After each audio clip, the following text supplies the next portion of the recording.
Bien, bonjour à tous, je me présente, Aurélien Estève et je suis ici pour vous parler de mon jeu Jurassic Cats. Alors c'est un jeu où forcément il y aura à la fois et des dinosaures et des chats, comme le titre l'indique. C'est un jeu familial pour jouer de 3 à 6 joueurs et on va dire de 7 à 99 ans, sans problème. J'ai dit familial, ça veut dire que vous pouvez jouer en famille, entre amis ou les 2. D'accord? Il y a pas de souci, ça va bien se passer. Alors, le principe du jeu, en fait, c'est que vous êtes un collectionneur de dinosaures, d'accord? Les dinosaures, ils sont là, ils sont beaux, ils sont gentils, ils sont mignons, mais surtout, ils ont très, très, très, très faim, d'accord? Et ils sont très friands de steaks. Les steaks sont ici. Voilà. Et pour chasser ces dinosaures, vous allez avoir besoin des meilleurs chasseurs de dinosaures au monde, qui sont, vous le savez très bien, les chats. Les chats sont aussi là, ils sont très mignons, très beaux, très forts, très ingénieux. Voici. Comme vous pouvez le constater, il y a des couleurs. Ça signifie que les dinosaures viennent du monde aquatique, de la forêt, du monde volcanique, et il en est de même pour les chats. Ils viennent du monde volcanique, du monde aquatique ou de la forêt. Quel est le but du jeu? Le but du jeu dans Jurassic Cats, eh bien, ça va être de capturer le plus de dinosaures possible. D'accord? Donc, à la fin du jeu, le joueur qui aura le plus de dinosaures et les plus gros dinosaures, eh bien, gagnera.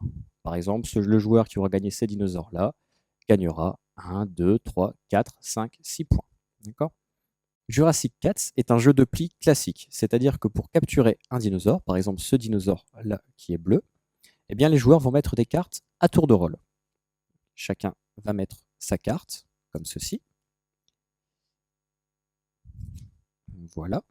Et par exemple, dans cette configuration, ça sera le joueur qui aura posé le 3 bleu qui remportera le dinosaure, car le dinosaure est bleu. D'accord?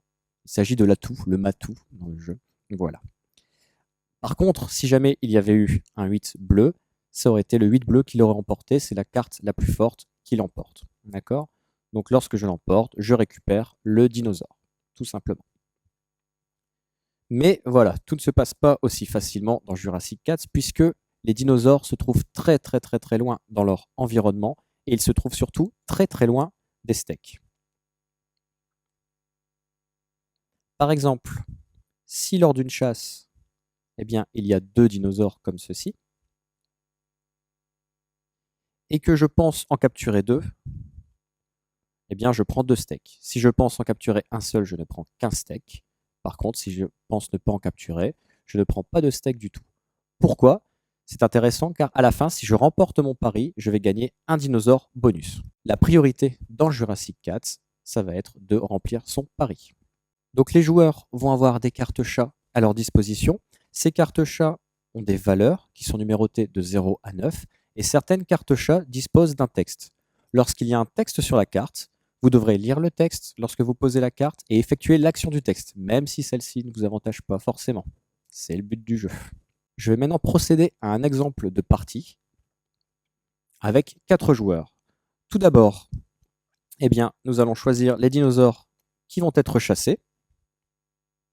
Chaque joueur ensuite dispose de nombre de dinosaures plus 1 carte. Donc ça fait 2 dinosaures plus 1, ça fait 3 cartes chacun, comme ceci. Voilà.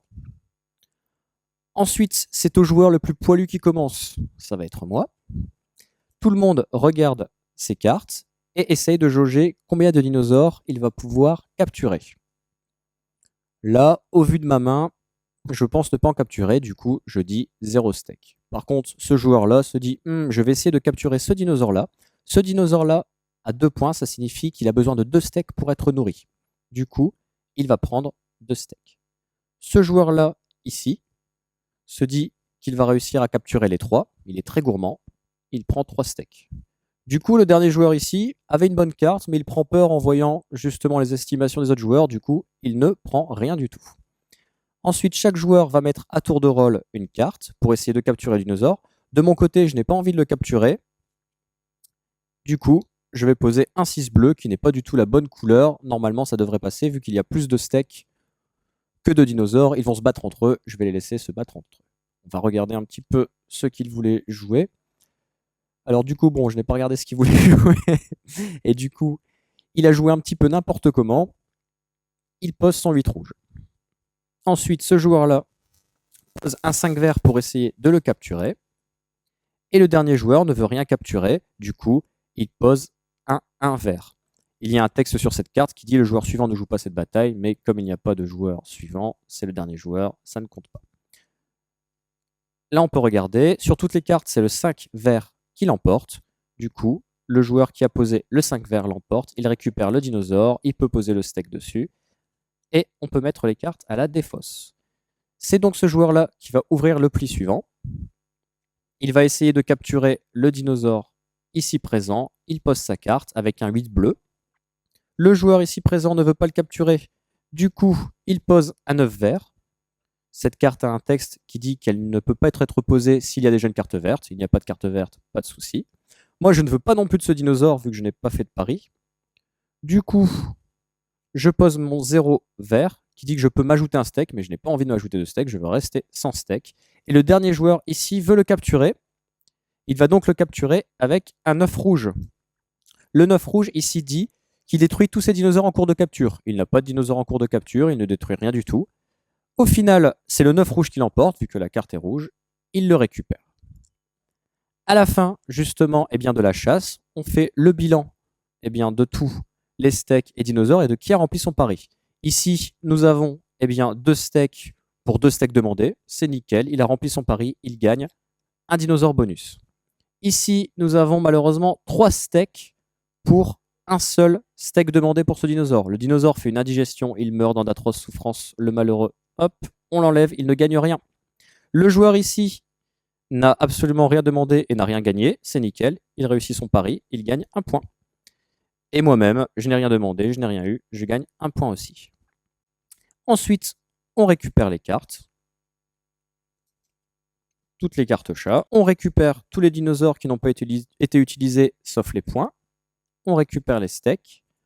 On met les points sur le côté. Ils ne changeront plus au cours de la partie. Hop, j'ai mon point que j'ai perdu, voilà. Et ensuite, on recommence pour 2 autres chasses. La chasse suivante se fera avec, cette fois-ci, 3 dinosaures et dinosaure plus 1 carte en main, c'est-à-dire 4 cartes. Enfin, il y aura une dernière chasse qui se déroulera avec 4 dinosaures pour la dernière. Pour résumer, Jurassic Kart est un jeu de pli pour s'amuser en famille, entre amis. Tout ne se passe jamais comme vous le prévoyez. Du coup, forcément, le but c'est d'essayer de faire le coup qui va énerver le plus de monde. C'est toujours ce qu'il y a de plus drôle dans ce jeu. Et généralement, les gens passent un bon moment. Ils sont très contents d'avoir joué au jeu. Même s'ils ne gagnent pas, ils sont très contents d'avoir réussi leur petit coup, justement. Et donc voilà, moi c'est Aurélien Estève pour Jurassic 4.